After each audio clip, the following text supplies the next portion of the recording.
"Are you ready?" whispered the millionaire on their wedding night. But what happened next changed everything forever. A 20-year-old girl and a 41-year-old businessman marry for a simple agreement until destiny decided to write a completely different story. Where are you watching from? Tell us in the comments. And if you love true love stories, subscribe to the channel and leave your like. This story will touch your heart. The reflection of the setting sun on the Hudson River created golden mosaics that danced on the walls of the small studio. Olivia Harlow stood motionless in front of her easel, the brush suspended a few inches from the canvas, as the blurry spot in the center of her visual field grew inexorably like a voracious shadow. We spend our lives learning to see the world, never imagining that this vision might be torn away from us. That morning, in Dr. Mercer's cold office, the words had fallen like stones into the calm water of her life. Retinitis pigmentosa, progressive degeneration, loss of peripheral vision, then central. A few years, perhaps less, before the world would become an abstract painting of lights and shadows. "Miss Harlow, I understand this is a shock," the doctor had said, his voice betraying a professional compassion. "But there are therapies to slow the progression, adaptations to maintain your autonomy." Olivia's fingers tightened around the brush. At 26, she was the rising star of New York galleries, the one whose exceptional color sensitivity critics praised. How does one paint when one can no longer see colors? The question spun in her mind like a frightened bird. On the coffee table, her phone vibrated. The screen displayed her sister's name, Rachel, the only person in the world she couldn't face right now. Olivia closed her eyes, feeling tears roll down her cheeks, their warmth contrasting with the cold invading her being. The diagnosis resonated within her like a death knell, announcing the end of all her dreams. The Metropolitan Museum of Art awaited her tomorrow. She was scheduled to guide a group through the American Impressionist exhibition, explain how Hassam had captured light despite the limitations of the technique. The bitter irony of this coincidence tore a strangled laugh from her. Standing in the dying light, Olivia made a silent decision. No one would know. Not yet. She would capture every color, every nuance, every play of shadow and light, with the greed of a condemned woman. If time was running out, she would burn until the last second in the ardent glow of her passion. The brush finally touched the canvas in a decisive movement, leaving a scarlet trail like an open wound. This painting would be different from the others. It would be the first in a new series, The Art of Seeing When You Begin to Lose Your Sight. The Metropolitan Museum of Art buzzed with feverish activity on that April morning. Olivia, impeccable in her midnight blue suit, concealed her sleepless night behind careful makeup and a professional smile. Her hands trembled slightly as she consulted her notes, the characters appearing more blurred than usual. "You seem to be looking for something, miss." The deep, melodious voice came from a man in his 40s, with a piercing gaze and hands stained with chemical products, the hands of an artist or craftsman. "I'm just finding my bearings," she replied with forced lightness. The man tilted his head, his gaze lingering on her with a disturbing intensity. "Ethan Caldwell, restorer. I'm working on the hopper on the second floor." "Olivia Harlow, guide.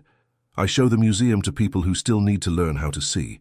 Her own bitterness surprised her. Ethan gave an enigmatic smile, as if he had grasped a truth she herself was unaware of. "Fascinating profession," he said, approaching. "Teaching others to see what most don't notice." The subtle scent of turpentine and linseed oil emanating from him awakened an unexpected nostalgia in Olivia, the scent of her own studio, of her life before. "You're also a painter, aren't you?" he asked, surprising Olivia with his insight. "How? Your hands, the way you absorb the paintings. And that spot of Prussian blue under your nail that you haven't completely removed." Olivia felt an unexpected warmth invade her cheeks. This stranger had deciphered her in seconds, while she herself was becoming a stranger in her own body. "My group is arriving," she said, suddenly uncomfortable under that gaze that seemed to see beyond appearances. "Of course," replied Ethan, stepping aside. "But lives that cross by chance sometimes have a reason to find each other again. I'll be here all week." Olivia watched him walk away, his slender figure silhouetted against the museum's large windows.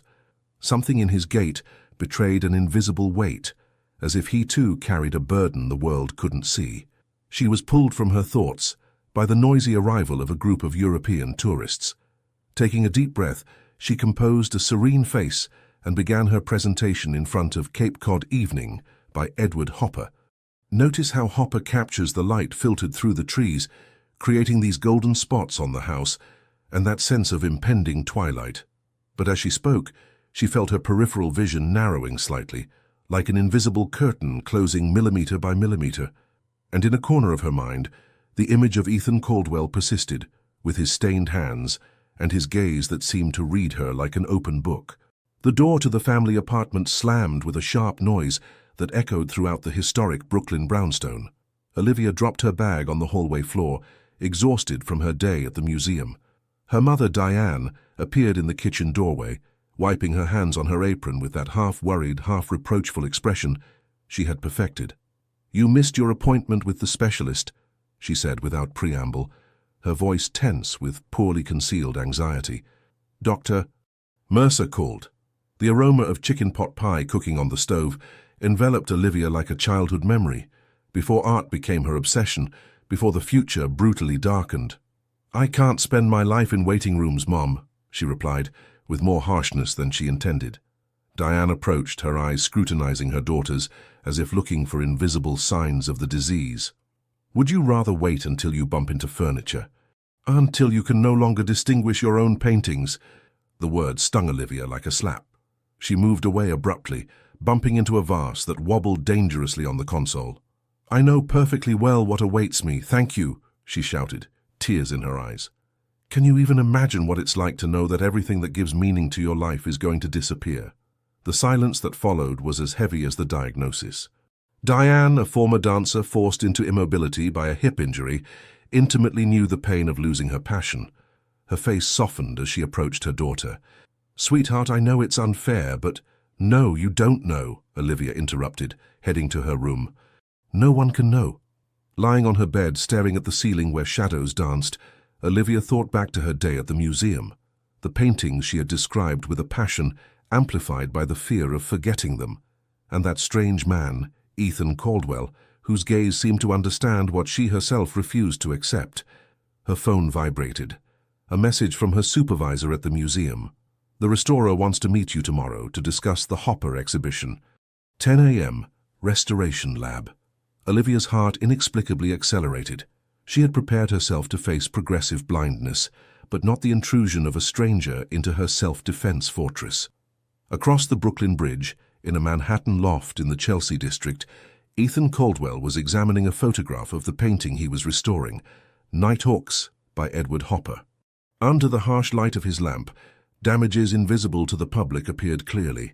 Tiny cracks, yellowing varnish, areas where the paint threatened to flake off, like the early signs of a disease, he thought, that only a trained eye could detect. The same type of signs he had noticed in the gaze of that guide, Olivia Harlow, whose passion for art shone through in every word, but whose eyes betrayed a recent wound. Ethan set down his magnifying glass and massaged his temples. At 38, after a painful divorce and years of voluntary isolation in the silent world of restoration, he had learned to be wary of emotional connections. Yet, something in that woman's gaze had awakened in him a curiosity he thought extinct.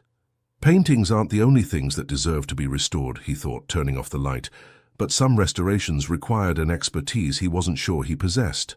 The Metropolitan Museum's restoration lab resembled a medical laboratory. Harsh light, precision instruments methodically aligned, a septic odor mixed with organic solvents. Olivia hesitated on the threshold, her fingers nervously playing with the strap of her bag. Ethan didn't immediately look up from the painting he was working on, absorbed in the meticulous application of a solvent to a tarnished area. His concentration was hypnotic, almost meditative. "Restorers are the doctors of artworks," he finally said without looking at her. "We diagnose, treat, sometimes heal, but unlike doctors, we know we can't stop time indefinitely." Olivia approached despite herself, drawn to the painting. Cape Cod Evening, whose colors seemed to be reborn under Ethan's patient hands. "Why did you ask me to come?" she asked, wary. Ethan finally set down his tools and looked at her directly. The harsh light accentuated the lines of his face, witness to a life that hadn't been kind. "I need your expertise on Hopper. More specifically, on his way of working during the later years of his life, when his technique evolved. Olivia felt her heart skip a beat. Was it a coincidence or had he guessed? There are dozens of books on the subject, she replied coldly. I don't see how I can be useful to you. Ethan smiled slightly, a smile that didn't quite reach his eyes. Books give facts. I'm looking for perspective, the way an artist adapts to the loss of what they consider their most precious tool, their vision. And why does that interest you so much? Olivia asked, defensively. Ethan shifted the painting slightly to better catch the light. Look at this blue, he said, pointing to a fragment of sky. Hopper painted this during a period when his technique was changing. He thought he was painting a lighter blue. The degradation of the varnish has restored his original intention, but for years, the world saw an altered version of his vision. Fascinating, isn't it? Olivia approached despite herself, intrigued. In that fragment of sky, she suddenly saw a reflection of her own dilemma, the gap between what she saw and what the world would perceive. Hopper continued to paint, she said softly, even when his technique changed radically. He painted from memory, out of habit, out of necessity. Out of necessity, repeated Ethan, his eyes suddenly softer. Because for a true artist, creating isn't a choice, but a breath. A charged silence settled between them, as if each hesitated on the edge of a confession. I have a painting to show you, Ethan finally said, heading to a cabinet. A little-known work by O'Keeffe, painted during her experimental phase. The museum acquired it recently, but its attribution is contested. He pulled out a small canvas depicting a southwestern landscape, but with a strangely distorted palette, reds where greens were expected, purples where blues should be. Some experts consider it a fake. I see the testimony of a woman who paints what she feels rather than what she sees. Olivia contemplated the painting, overwhelmed. In these incorrect colors was perhaps her future, a world where art would become a translation of sensations rather than a reproduction of visible reality. I'll come back tomorrow, she said abruptly, moving away. I need to think. As she left, she didn't see Ethan observe her hesitant gait, nor the worried frown that crossed his face when she narrowly avoided a table she evidently hadn't seen in her peripheral vision. The pouring rain transformed the banks of the Hudson River into liquid mirrors where trembling streetlights were reflected. Olivia, sitting on a wet bench under the Brooklyn Bridge, ignored the water that was infiltrating through her coat. The results of her latest examinations, tucked into a now damp envelope, confirmed her worst fears. The degeneration was progressing more rapidly than expected. Before her, the Hudson rolled its murky waters, indifferent to the drama unfolding. A year, perhaps 18 months before her central vision would be severely compromised. How to continue painting? How to guide visitors through painting she would barely distinguish? Dry benches are rare tonight, but you've chosen the wettest of all. Ethan stood before her, a large black umbrella in hand. Without waiting for an invitation, he sat beside her, sheltering them both. How did you find me? Asked Olivia, too exhausted to be truly surprised. I was at the Morgan Library. I saw you pass by like a sleepwalker. Silence settled between them, punctuated by the patter of rain on the umbrella and the distant rumble of thunder. New York was progressively disappearing under a veil of mist and rain, like an impressionist painting where contours dissolve in light. I received my results today, Olivia finally said, her voice barely audible above the rustle of water. My retinitis pigmentosa is progressing faster than expected. She hadn't planned to say it, especially not to this man she barely knew, but the words had come out on their own, as if liberated by the rain and growing darkness. Ethan showed no surprise, confirming Olivia's suspicions. He had guessed since their first meeting. Is that why you showed me that contested O'Keeffe, isn't it? She asked, with a hint of accusation in her voice. You knew about my vision. I knew you were an artist confronted with something that frightened you, he replied gently. I know that look, the one of someone who sees their world collapsing and desperately tries to cling to the fragments. Olivia felt a single tear roll down her cheek, mixing with the raindrops. I've worked all my life to see the world in a certain way, to capture it on canvas. Without that, who am I? Ethan remained silent for a long moment, contemplating the Empire State Building that stood in the distance, majestic despite the rain shrouding its upper floors. When I was 30, I was at the peak of my career, principal restorer at the Chicago Art Institute, Married to a woman I loved passionately, he began with a distant voice. I spent 3 years restoring a sergeant, neglecting everything else. The day I finished, my wife announced she was leaving me. She had tried to tell me about her suffering, but I was so absorbed in my quest for technical perfection that I didn't listen. He paused, his eyes following a ferry that was silently gliding on the black water. I lost what truly gave meaning to my life, because I was unable to see beyond what I thought was my passion.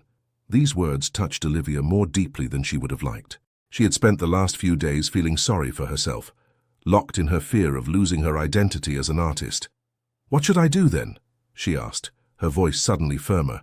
"Simply accept that everything I've worked for will disappear?"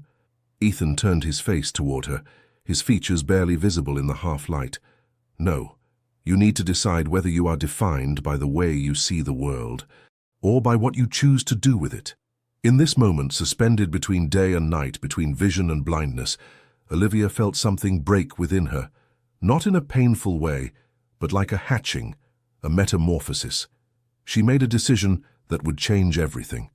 "I want to create an exhibition," she said, the words forming as the idea took shape, "on the evolution of my vision, documenting how I see the world as it fades away. Not to elicit pity, but to show another way of perceiving beauty." Ethan smiled in the darkness, a smile she felt rather than saw. "That's exactly what I would do if I were you." The rain was beginning to ease, giving way to that particular smell of wet asphalt and earth that follows New York downpours. "Will you help me?" Olivia asked, surprised by her own courage. "On one condition," replied Ethan, standing and offering his hand, "so that you teach me to see the world through your eyes while there's still time." Olivia's studio in Greenwich Village was bathed in the golden morning light when Ethan entered it for the first time. The walls, covered with canvases, sketches, and photographs, told the story of an artist obsessed with light in all its forms. A familiar smell of oil paint and turpentine floated in the air, mixed with the aroma of freshly brewed coffee. "Welcome to my organized chaos," said Olivia, indicating the space with a broad gesture. She wore paint-stained overalls, her auburn hair held back by a colorful scarf. In the morning light, her green eyes seemed almost translucent, eyes condemned to progressively dim. Ethan approached a large unfinished painting representing a scene in a New York cafe, remarkable for its slightly distorted perspective, as if viewed through thick glass. "This is how I see now," explained Olivia, positioning herself beside him. "The edges become blurred, some colors blend together, shapes lose their sharpness at the periphery." She grabbed a brush and, with surprising confidence, added a touch of bright red to the dress of a woman in the foreground. "I've memorized every inch of this canvas. Even when I no longer clearly distinguish the colors, my fingers will remember the texture of each area, the direction of each brushstroke." Ethan observed her with silent admiration. Determination had replaced fear in Olivia's gestures, transforming her vulnerability into creative strength. "The idea of the exhibition is to create a chronological series," she continued, guiding him to a wall where preparatory sketches were pinned. "Start with my normal vision, then show how the same scene transforms as my perception changes. A metamorphosis rather than a degradation," murmured Ethan, intuitively understanding her intention. "Exactly. I don't want people to say, 'What a tragedy.' I want them to see the beauty in this transformation." She paused, searching for the right word. "As if I were progressively passing from a hyper-realist style to impressionism, then perhaps to expressionism, and finally, to something more abstract, an accelerated artistic evolution dictated by my biology." Ethan approached a small canvas that was almost entirely monochromatic, with just a few touches of brilliant color at the center, like light-piercing darkness. "And this?" Olivia's face darkened slightly. "My projection of what I'll see in a year or two. Mainly shapes, contrast between shadow and light, some persistent colors at the center of my vision." She looked away, her voice suddenly less assured. "I need help with the exhibition, not just technically, but emotionally. I want someone to tell me the truth when my work becomes incomprehensible." Ethan placed his hand on her shoulder, a simple gesture but of surprising intimacy. "I'll be that person if you allow me, but on one condition." Olivia looked up, questioning. "That you let me document your process, photograph your works at each stage, maybe even film your work, so that other artists faced with similar challenges can draw inspiration from it. A smile illuminated Olivia's face, revealing a beauty that Ethan hadn't fully noticed until then. Deal. But I also have a condition. I'm listening. That you tell me your story. Why does a talented restorer isolate himself from the world to speak only to dead paintings? Ethan's face closed imperceptibly, but he nodded. That's fair. But not today. Today we work. He rolled up his sleeves and took a blank canvas. Show me exactly what you see when you look through this window. And then I'll show you how I see it. Under the changing New York sky, in this studio flooded with light, two wounded souls began to rebuild their fragmented worlds, brushstroke after brushstroke.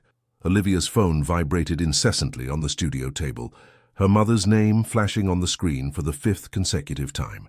With an annoyed gesture, she turned it face down on the table, refusing to interrupt her work session. 3 weeks had passed since the beginning of her collaboration with Ethan. The studio, once her solitary sanctuary, was now invaded by large photographs documenting the evolution of her vision, by cameras on tripods, and by technical notes scribbled in Ethan's precise hand. "Your mother seems determined," observed the latter without raising his eyes from the exhibition catalogue he was writing. "She wants me to attend my sister's engagement dinner tonight," sighed Olivia. "As if I had time for these social events when the exhibition opens in 6 weeks." Ethan set down his pen and looked at her carefully. "Maybe you should go. Take an evening away from all this." Olivia shook her head with a vehemence that betrayed her nervousness. "You don't understand. My entire family will be there, asking questions about my medical progress, looking at me with that unbearable pity, and my perfect sister announcing her perfect marriage. It's too much." She approached the painting in progress, a distorted vision of the Brooklyn Bridge in the rain, where the cables seemed to almost detach from the structure to float in the air. "My sight changed again yesterday. I lost 2 more degrees in my peripheral visual field." Ethan approached, positioning himself beside her in front of the canvas. "And look what you've created with this new vision. It's extraordinary." Olivia felt tears come to her eyes. In these last few weeks, Ethan had become much more than a collaborator, a confidant, perhaps even a friend. His stable presence, his silent understanding of her daily struggles, created a space of safety she had never known. "Maybe I should tell my family about the exhibition," she murmured, "but I'm afraid they won't understand. My mother wants me to focus on treatments, not on art." Ethan remained silent for a moment, then said softly, "You at least owe them a try." The engagement dinner was taking place in an elegant restaurant near Central Park. Olivia arrived late, deliberately, hoping to minimize interactions. Upon her arrival, the family was already seated, her mother elegant but tense, her father jovial as always, her sister Rachel radiant on the arm of her fiancé Mark, and various uncles, aunts, and cousins whose gaze she carefully avoided. "Finally," exclaimed her mother with a tense smile. "We were beginning to think you had forgotten." "I was busy," replied Olivia, taking her seat, aware of the curious looks converging towards her. The meal unfolded in a strangely tense atmosphere. Discussions revolved around the upcoming wedding, the couple's plans, interspersed with polite but distant questions about Olivia's work at the museum. No one dared to directly address her illness, creating an elephant in the room that everyone carefully skirted. It was her Aunt Martha, a straightforward woman if ever there was one, who finally broke the artificial silence. "So, dear, how is your vision? Do the doctors have solutions?" An embarrassed silence fell over the table. Olivia felt all eyes fixed on her, a mix of curiosity and that compassion she so detested. "My vision is deteriorating according to the expected schedule," she replied with forced calm. "And no, there is no miracle solution, but I've decided to make something positive out of it." She took a deep breath. "I'm organizing an exhibition at the Whitney Museum. Visual metamorphoses, the evolution of my artistic perception as my vision changes." The silence that followed was deafening. It was her father who reacted first, a mix of pride and concern in his voice. "That's ambitious, my daughter." "It's morbid," cut her mother, abruptly setting down her fork. "Exhibiting your illness as an attraction?" "It's not like that at all," protested Olivia, feeling anger rise within her. "It's an artistic exploration of perception, a celebration of—" "A celebration," interrupted her mother, incredulous. You should be focusing on treatments, not on this. Who put this idea in your head? Ethan's face appeared in Olivia's mind, and something in her expression must have betrayed her because her sister suddenly intervened. It's him, isn't it? The restorer you always talk about. Rachel had always had this troubling gift of reading her like an open book. Ethan is helping me, yes, admitted Olivia. He understands what I'm trying to accomplish. Does he understand that you're destroying yourself? Asked her mother with tears in her voice. That you're giving up before you've even really fought? I'm not giving up, exclaimed Olivia, attracting glances from neighboring tables. For the first time, I'm taking control of what's happening to me, instead of letting myself be overwhelmed by fear. Why can't you see that? Because I'm your mother, replied Diane, her voice trembling with emotion, and I refuse to watch you transform your tragedy into a spectacle instead of seeking healing. Olivia stood up abruptly, knocking over her wine glass, which spilled on the white tablecloth like a scarlet wound. I'm sorry about your engagement, Rachel, she said, avoiding her sister's gaze. But I can't stay here. She left the restaurant, her heart pounding, ignoring her father's calls. The New York night enveloped her in its benevolent indifference as she walked aimlessly, tears further blurring her already compromised vision. Without thinking, her steps led her to Ethan's apartment in Chelsea. When he opened the door, his expression changed from surprise to concern. They don't understand, murmured Olivia, her voice broken by emotion. No one understands. Ethan gently drew her inside, closing the door on a world that, for the moment at least, could wait outside. The harsh light of the projectors made the Whitney Museum gallery almost clinical. 2 weeks before the exhibition opening, the space was still a construction site. Open transport crates, paintings leaning against the walls, technicians busy installing the sophisticated lighting system that Ethan had insisted on implementing. Olivia stood in the center of the main hall, a sensation of vertigo suddenly overwhelming her. The contours of objects seemed to vibrate, slightly distort, as if she were looking through an undulating glass. She closed her eyes, counted to 10 as her doctor had advised her, then reopened them. Nothing had changed. Her vision was deteriorating more rapidly than expected. "Is everything all right?" asked Ethan's voice beside her, his hand lightly resting on her shoulder. "No," she admitted with brutal honesty. "It's getting worse.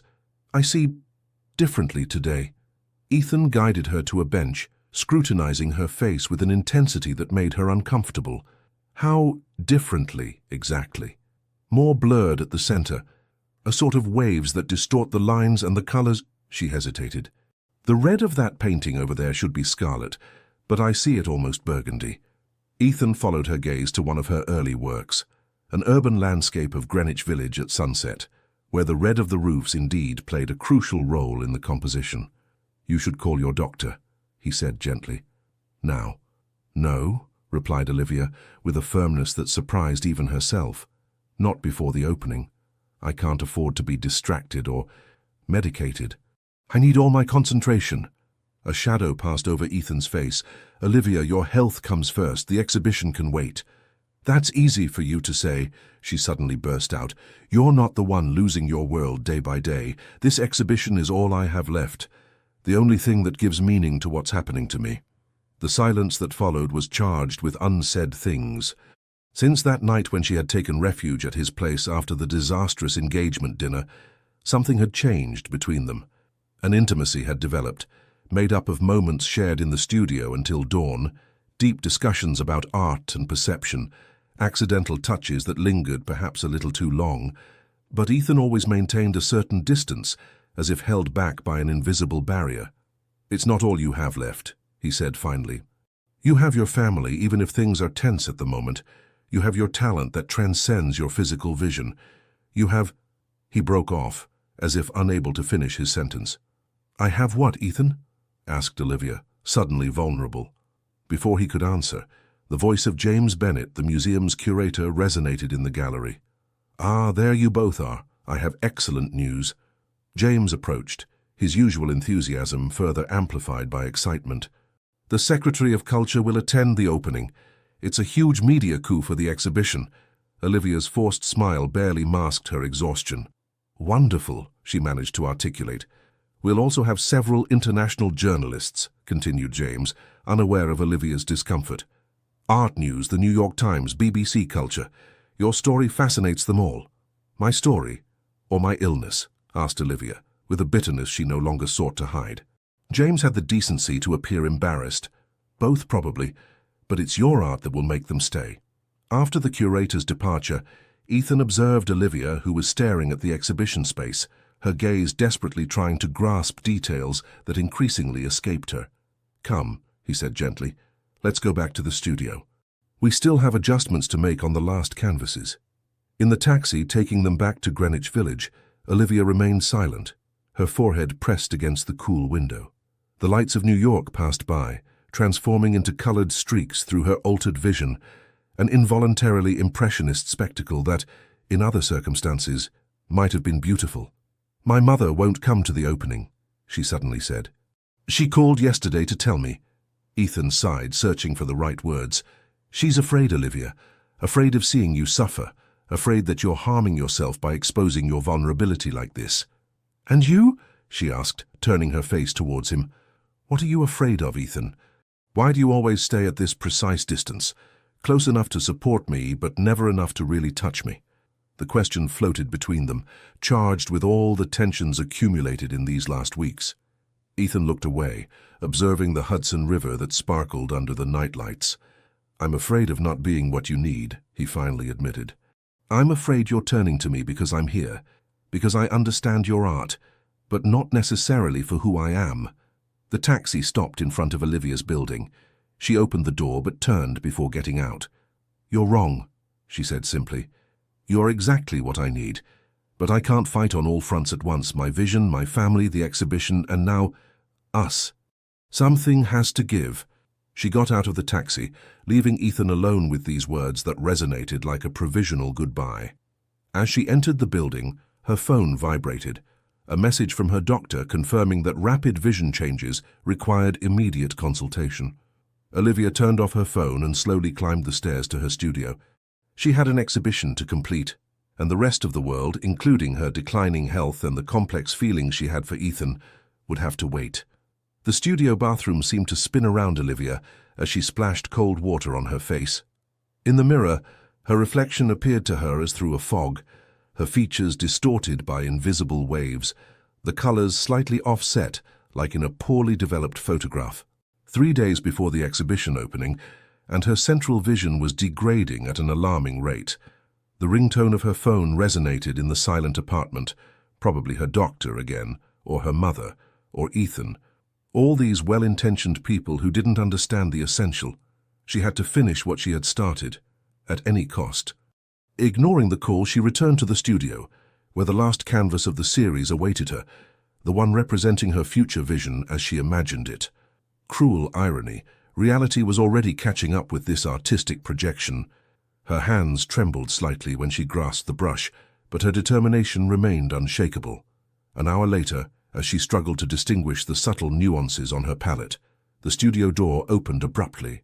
Ethan stood on the threshold, his face grave, accompanied by the last person she expected to see. Her mother. "What does this mean?" asked Olivia, setting down her brush with deliberate slowness. "You haven't answered your calls for 3 days," replied Ethan, advancing into the studio. "Your doctor is worried, your family is worried, I am worried." Diane approached cautiously, like one approaches a wounded animal. Her gaze traveled over the chaotic studio, stopping at the canvases piled against the walls, the frantic sketches pinned everywhere, the unopened medications on the table. "Honey," she began softly, "you need to see a doctor. Now." Olivia let out a joyless laugh. "So they can tell me what I already know, that my vision is collapsing faster than expected, that there's nothing to do except wait for darkness." She turned to Ethan, betrayal evident in her troubled gaze. "I trusted you." "That's precisely why I did this," he calmly replied, "because I care too much about you to watch you destroy yourself." This statement, the first explicit acknowledgement of his feelings, floated in the tension-charged air. Diane approached her daughter, and with unexpected gentleness took her hands in her own. "I was wrong," she admitted, tears shining in her eyes. "I was so focused on what you were losing that I didn't see what you were creating." Ethan showed me photos of the exhibition. "It's extraordinary, my daughter, truly extraordinary."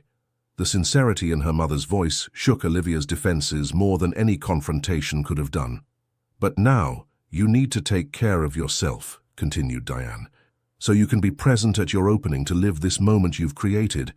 Ethan approached, positioning himself beside Diane. "Doctor, Mercer thinks a rapid intervention could slow the progression, give you more time." "More time for what?" asked Olivia, her voice barely audible. "To live," replied Ethan simply. "To create, to feel, to be who you are beyond your vision." Something broke in Olivia. Not her spirit, but the shell of denial and fear she had built. She collapsed, caught by Ethan, whose arms surrounded her with a tenderness that said everything words couldn't express. The following hours unfolded like a hazy dream. The hospital, urgent examinations, the confirmed diagnosis, a rare but treatable complication that was accelerating the degeneration, the immediate intervention that wouldn't cure her condition but could stabilize her vision for a while. In the austere hospital room, her mother on one side of the bed and Ethan on the other, Olivia experienced a strange serenity, despite the storm raging within her. "The exhibition," she murmured, fighting against the fatigue from the medications. "James is taking care of it," assured Ethan, gently stroking her hair. "Everything will be ready for the opening. And if I can't be there?" The question contained all her fears, not seeing the culmination of her work, being reduced to a program note explaining her absence. "You will be there," affirmed her mother, with a conviction that was unlike her. One way or another, Olivia smiled weakly, letting herself drift into a medication-induced sleep. Just before sinking, she felt Ethan lean toward her, his lips brushing her forehead in a gesture of infinite tenderness. "I'll be here when you wake up," he promised, "and every day after." In the artificial darkness of medicated sleep, Olivia was no longer certain of what was real and what was dreamed. But one thing remained clear in this shipwreck. She was no longer alone adrift. The smell of antiseptic and the regular beep of monitors formed Olivia's sonic universe for 3 days. Lying in her hospital bed, eyes bandaged after the procedure, she explored a new world made solely of sounds, smells, and textures. The doctor had been clear. The bandage had to stay in place for a full week to optimize the chances of success for the experimental treatment they had attempted. "How does one know if day is breaking when one can't see anything?" she asked Ethan, who, true to his promise, had barely left her bedside. She heard the rustling of his clothes as he leaned toward her, felt the warmth of his hand taking hers. "The sounds change," he replied softly. "The city wakes differently. The air becomes crisper. And there's a particular quality to the silence just before dawn, as if the world is holding its breath before plunging into a new day." Olivia smiled beneath her bandage. These 3 days in total darkness had taught her more about Ethan than the previous weeks. Without the visual filter, she perceived the nuances of his voice, the micro-silences that punctuated his phrases, the way his breathing imperceptibly accelerated when he spoke of things that deeply moved him. "Tell me again," she murmured. "What happened after your divorce?" Ethan sighed, and she imagined his expression, that particular furrowing of brows that created a vertical line between his eyes. "I lost myself," he began, picking up the thread of a story he had been revealing to her in fragments since her hospitalization. "I abandoned my position at the Chicago Art Institute, traveled for nearly a year without any real purpose, Venice, Florence, Madrid. Searching in the works of old masters for an answer I couldn't find." He paused, and she felt his fingers tighten slightly around hers. "It was in Barcelona, in front of a mirror with a half-erased face, that I understood something essential. I had spent my life restoring works, bringing them back to a perfect state that perhaps had never existed. But true beauty perhaps resided in imperfection, in the transformation that time imposed." Olivia absorbed these words that strangely resonated with her own situation. "That's why you understood me from the beginning," she murmured. "You saw my degeneration not as a tragedy but as a metamorphosis." "I saw an artist refusing to be defined by her limitations," he gently corrected. "Exactly what I would have wanted to be in your place." Silence settled between them, comfortable and intimate like a blanket shared on a winter night. "The exhibition opens in 3 days," Olivia finally said, "and I'll still be like this." Her voice betrayed a vulnerability she tried to conceal. The irony of the situation wasn't lost on her. She who had wanted to show the world how she saw despite her condition would be blind on the opening day. "James has proposed to postpone," Ethan began. "No," Olivia firmly interrupted. "The exhibition must open as planned, with or without me." She felt Ethan stand up, his footsteps echoing on the tiled floor as he paced, a gesture she had learned to recognize as a sign of intense reflection. "What if—" he began, before interrupting himself as if reconsidering his idea. "What if what? What if the absence of vision became the last stage of your exhibition?" Olivia sat up slightly, intrigued despite her apprehension. "What do you mean?" Ethan returned to sit near her, his enthusiasm palpable in his voice. "The journey begins with your early works, showing how you saw the world before. Then the paintings evolve, revealing the progressive transformation of your perception. And at the end of the journey, visitors themselves experience blindness," completed Olivia, immediately grasping the idea. "A space in total darkness where they'll have to use their other senses." "Exactly," confirmed Ethan. "With textures to touch, sounds, scents. There's sensory immersion that would allow them to feel, if only for an instant, a fraction of your experience." For the first time since the operation, Olivia felt creative excitement overtake her again. Her mind bubbled with ideas for this unexpected conclusion to the exhibition. "We would need audio recordings," she thought aloud, "my voice guiding visitors, explaining what I've learned in darkness. Textures corresponding to my paintings, the roughness of impasto, the smoothness of washes." "I'll take care of it," affirmed Ethan, with a determination that warmed Olivia's heart. "With the help of your family." "My family? Your sister stopped by yesterday while you were sleeping. She wants to help. Your father, too." An unexpected emotion tightened Olivia's throat. Her family, whom she had kept at a distance out of fear and pride, was gathering around her. "And my mother?" she asked hesitantly. "She's selecting fabrics for the sensory installation," replied Ethan with a smile in his voice. "Apparently, her experience as a dancer gives her a particular sensitivity to textures." Olivia let out a laugh that transformed into a sob halfway. In the darkness imposed by her bandage, she discovered a light she hadn't seen coming, that of the love and support surrounding her. "I won't be able to see the exhibition," she murmured, a tear escaping from under her bandage. She felt Ethan's hand gently wipe away this solitary tear. "You'll see it in a way that no one else will ever be able to experience," he said, with infinite tenderness. "Through the reactions of visitors, through their emotions, through the way they'll talk about what they've seen. And I will be your eyes for as long as you want." In this moment suspended between darkness and light, Olivia understood that her greatest fear, being defined by what she was losing, had transformed into something unexpected, the discovery of what she was gaining. The opening day arrived in an effervescence that contrasted with Olivia's forced calm. In a small room set up at the back of the Whitney Museum, she waited, hands trembling, for the time to appear before the crowd of critics, journalists, and art lovers who had turned out in large numbers for the event. Dr. Mercer had removed her bandage that very morning, warning her that her vision would be unstable for several days, periods of relative clarity alternating with moments of more pronounced blurring. For now she distinguished shapes and colors as through a gauze veil, sufficient to move around, but not enough to fully appreciate the details of her own works. "How do you feel?" asked Rachel, adjusting the midnight blue dress Olivia had chosen for the occasion.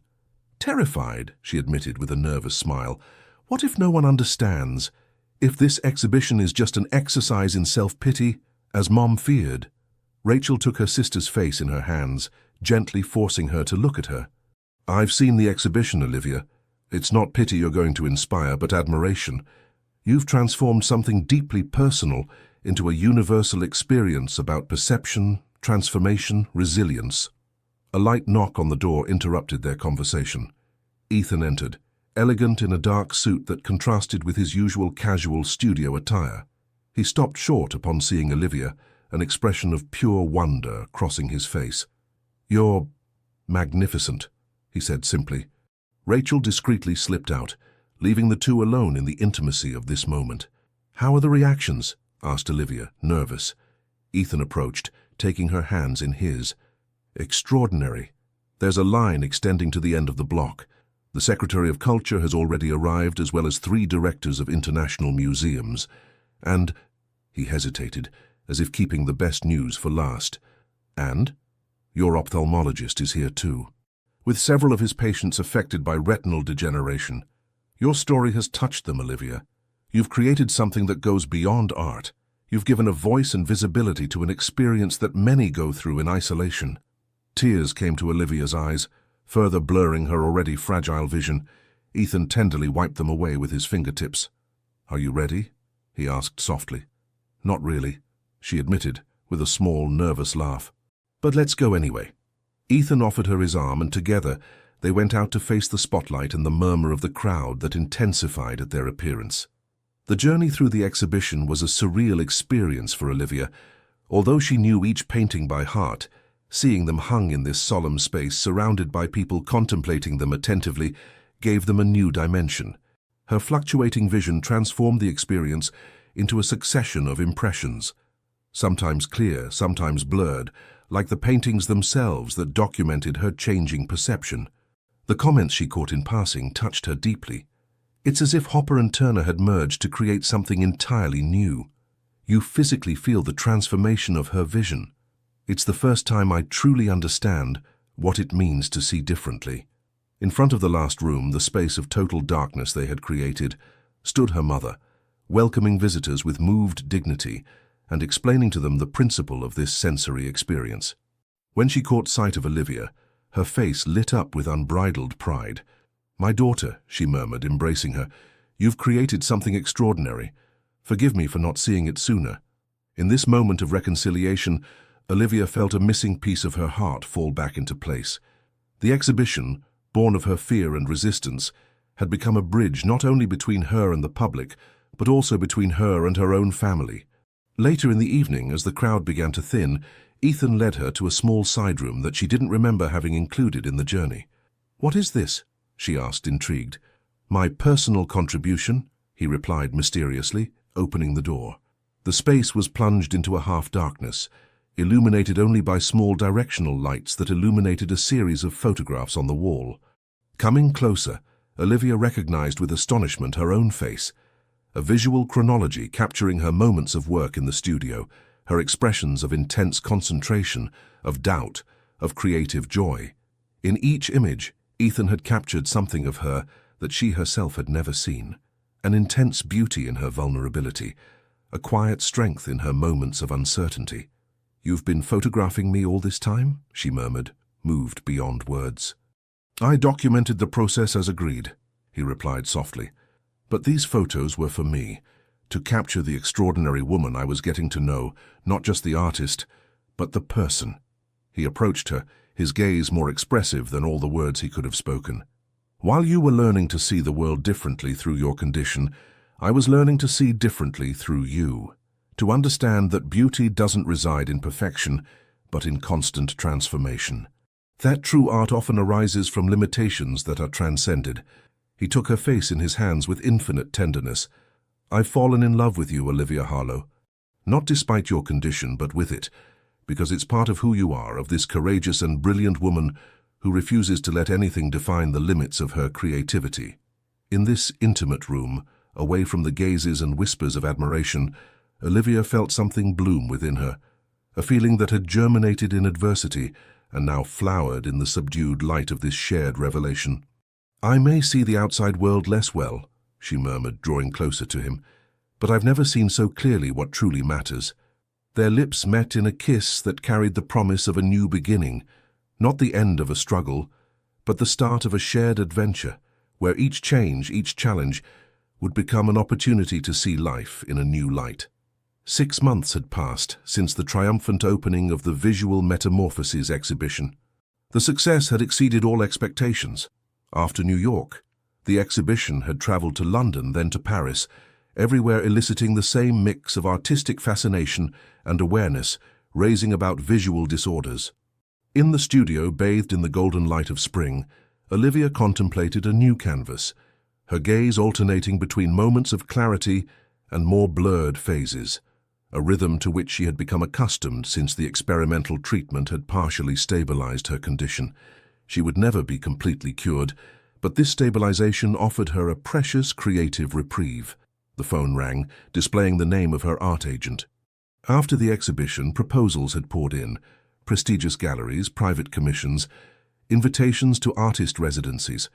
Her career had taken an unexpected turn, her altered vision paradoxically becoming her most distinctive artistic signature. "Yes, Tyler," she answered, wedging the phone between her shoulder and ear while continuing to paint.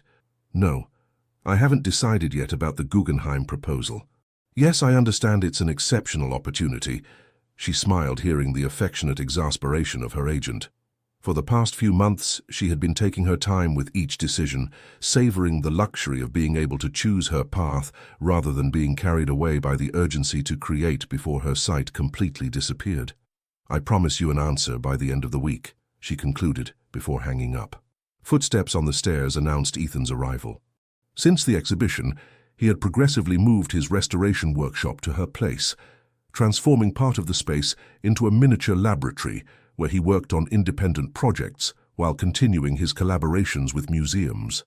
"I brought lunch," he announced as he entered, carrying a paper bag from which escaped a delicious aroma of fresh bread and cheese. He approached, placing a kiss on her forehead, then examined the painting in progress with attention. "You've changed the angle of the light," he observed. "It gives a completely different dimension to the scene." Olivia smiled, touched as always by his ability to notice the details of her work. Their relationship had deepened over these last months, nurtured by a mutual understanding that transcended words.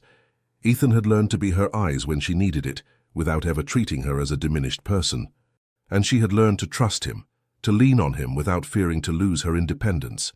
"I received an interesting proposal this morning," she said, washing her hands in the studio sink. "The Institute for the Young Blind invites me to create a tactile art program, teaching visually impaired or blind children to express their creativity." Ethan set the plates on the small table near the window, reflecting on this news. "What do you think?" "I hesitate," admitted Olivia, sitting across from him.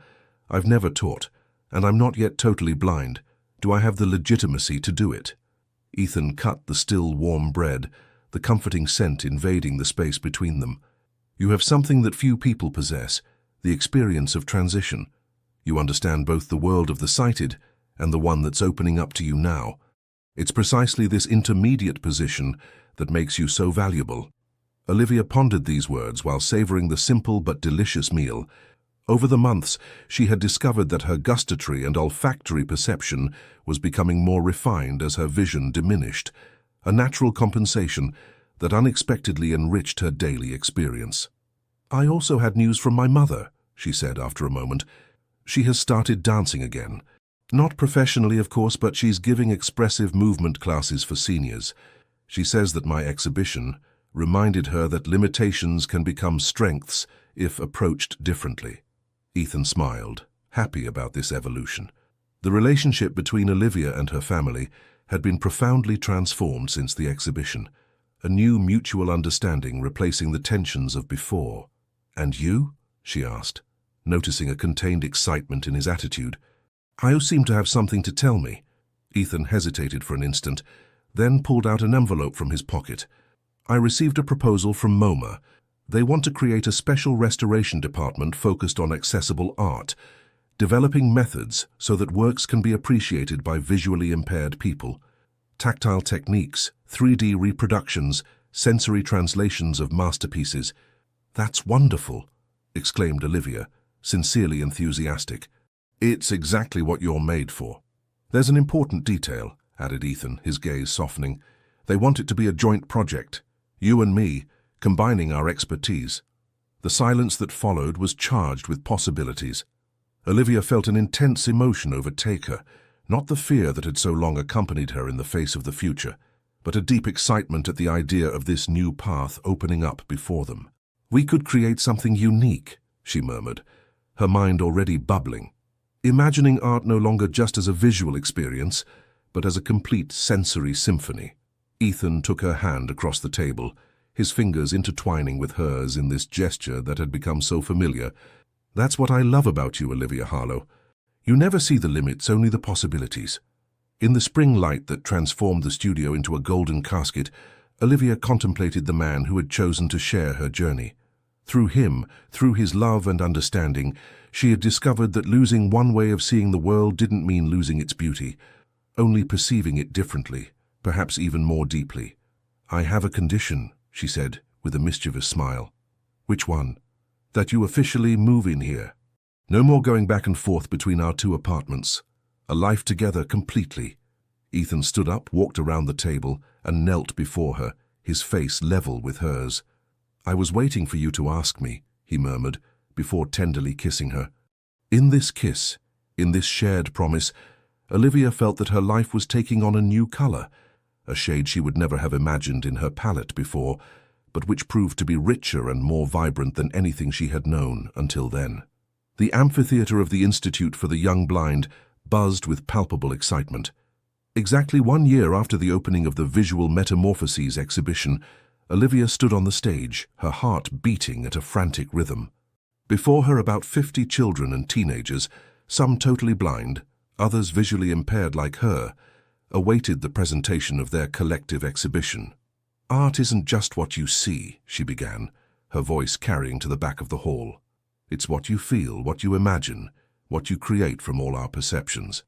Her sight had continued to evolve over the course of the year, days of relative clarity alternating with darker periods. But she had learned to navigate this changing landscape, transforming each new limitation into a creative challenge. The exhibition she was inaugurating today represented the culmination of 6 months of intensive workshops with these exceptional young artists. Touching Light, a project that reinvented visual art as a multi-sensory experience accessible to all. "When I started losing my sight, I thought I was losing my identity as an artist," she continued with an honesty that captivated her audience. "But these young talents have taught me that creativity doesn't depend on what we lose, but on what we choose to cultivate." Her gaze traveled over the room, distinguishing the blurred silhouettes of her students, their families, representatives of cultural institutions who had come to discover this revolutionary approach to art. In the front row, Ethan watched her with a pride that warmed her heart. At his side, her entire family was present, her mother, her father, her sister Rachel, with her newborn in her arms. "The exhibition you're about to discover is unique of its kind," continued Olivia with contained emotion. "Each work can be experienced in multiple ways, seen, touched, heard, sometimes even tasted or smelled. Art thus becomes a universal language that transcends all sensory limitations." The applause that followed resonated as a validation of all the distance traveled. Olivia descended from the stage to join Ethan, who welcomed her with a comforting embrace. "They're going to love it," he murmured in her ear. "It's revolutionary." Hand in hand, they guided the first visitors through the exhibition. Each work represented a collaboration between Olivia, Ethan, and a young artist. Tactile sculptures with multiple textures, sound installations that reacted to touch, relief paintings using aromatic materials. Lily, a blind from birth teenager whose sculptural talent had particularly moved Olivia, was waiting for them near her work, an abstract representation of music transformed into waves of colored plaster.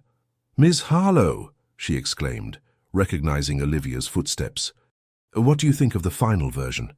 Olivia took the time to explore the work with her hands, following the curves and crests that visually translated the sound variations of a Gershwin composition. "It's extraordinary, Lily," she replied sincerely.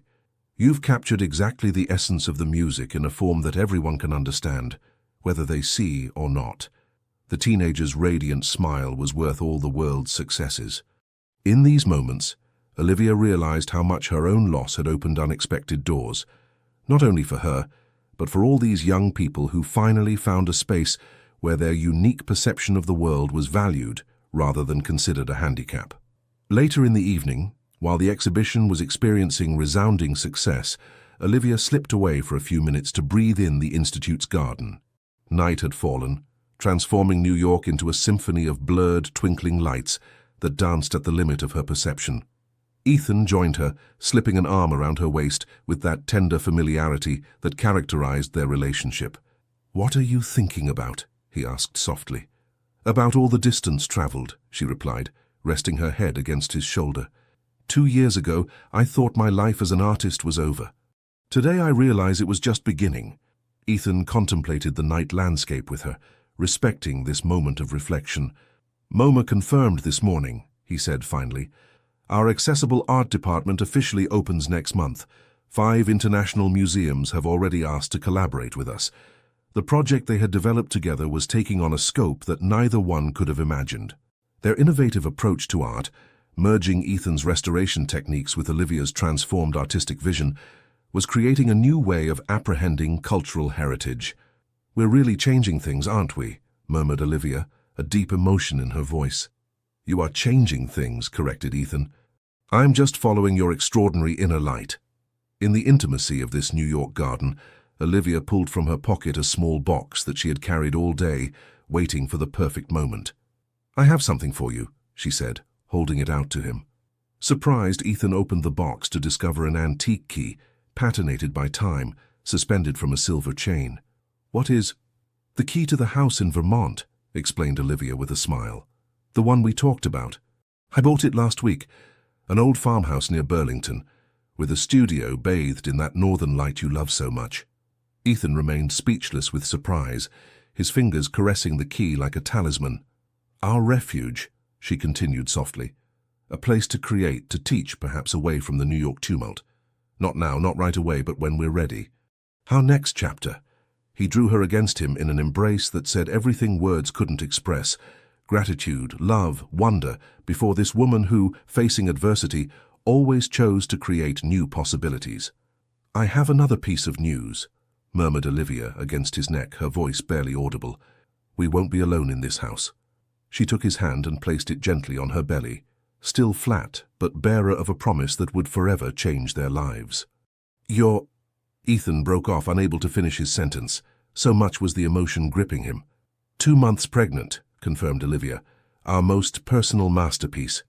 In the silent garden, under a starry sky that she could barely distinguish but whose infinite presence she felt, Olivia realized that she had found something more precious than the perfect vision she had so feared to lose, an inner clarity that illuminated her world in a way that her eyes could never have done. 3 years later, the Vermont sun flooded the terrace of the restored farmhouse. Olivia was sitting under the pergola covered with wisteria, their purple clusters creating dancing shadows on the table where she modeled clay with precise and confident gestures. Her vision had stabilized in a state of permanent half-light, a world of blurred forms and accentuated contrasts where only a few vivid colors persisted, like beacons in the mist. "Mom, look what I made." The clear little voice of Lily, 2.5 years old, resonated in the garden scented with lavender and rosemary. The little girl was running toward her, her brown curls bouncing to the rhythm of her steps, proudly holding a sheet of paper covered with colorful spots. Olivia set down her tools and held out her arms to welcome her daughter, this daily miracle that had transformed her life in a way she could never have imagined. "Show me this masterpiece," she said, drawing the child onto her knees. Lily placed the drawing directly under her eyes, intuitively understanding her mother's visual limitations. At her young age, she had already developed an extraordinary sensitivity, naturally adapting her behavior so that Olivia could fully participate in her life. "It's our house," she explained, with the solemn importance of children. "And here are you, Daddy, me, and here's Patch." Olivia smiled, distinguishing the approximate shapes, the white house, the human silhouettes, and the tabby cat that had adopted their family as soon as they arrived in Vermont. The colors that Lily used were always vivid, as if she instinctively chose hues that her mother could still perceive. "It's magnificent, sweetheart. Do you want us to hang it in the studio with the others?" Lily nodded vigorously, before jumping from her mother's knees to run toward Ethan, who was returning from the nearby village, his arms laden with fresh produce. The life they had built here, away from the New York hustle and bustle, had proven richer and more fulfilling than Olivia would have dared to hope. The old stone farmhouse, lovingly restored, now housed 2 luminous studios, hers dedicated to sculpture and ceramics, mediums she had explored with passion as painting became more difficult, and Ethan's, where he continued his restoration projects while simultaneously developing new tactile art techniques. Twice a month, they welcomed groups of visually impaired children for sensory art workshops.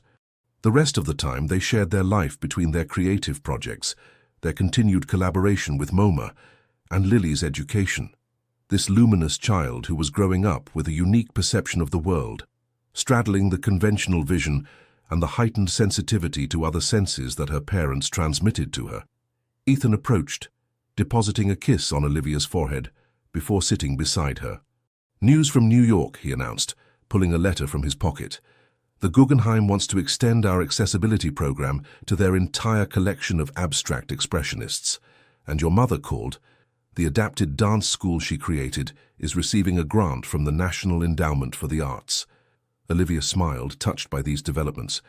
Her mother, Diane, had found a new vocation creating a dance school for disabled people, directly inspired by her daughter's journey. Their relationship, once strained by mutual misunderstanding, had transformed into a creative partnership that enriched both their lives. "And the traveling exhibition?" she asked, resuming her work on the clay. "Tokyo in September, then Sydney. Tickets for the opening conference are already sold out."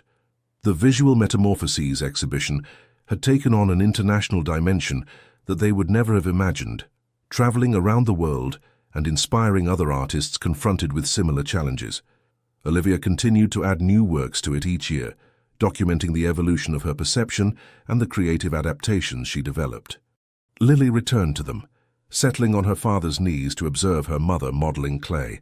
Her small hands unconsciously mimicked Olivia's gestures, absorbing this tactile language as naturally as spoken language. "What are you making, Mom?" she asked, curious as always. "A sculpture for the fall exhibition," replied Olivia, guiding her daughter's fingers on the moist clay. "Do you feel these shapes? They tell a story." "What story?" Olivia exchanged a glance with Ethan, that glance which, despite her diminished sight, always communicated a deep complicity, a mutual understanding that transcended words. The story of a woman who thought she was losing her world and who discovered that it was simply becoming different, richer in a way, deeper, more intense.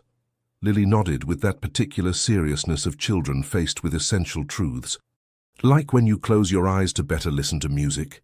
Olivia smiled, amazed by her daughter's intuitive wisdom. "Exactly like that, darling."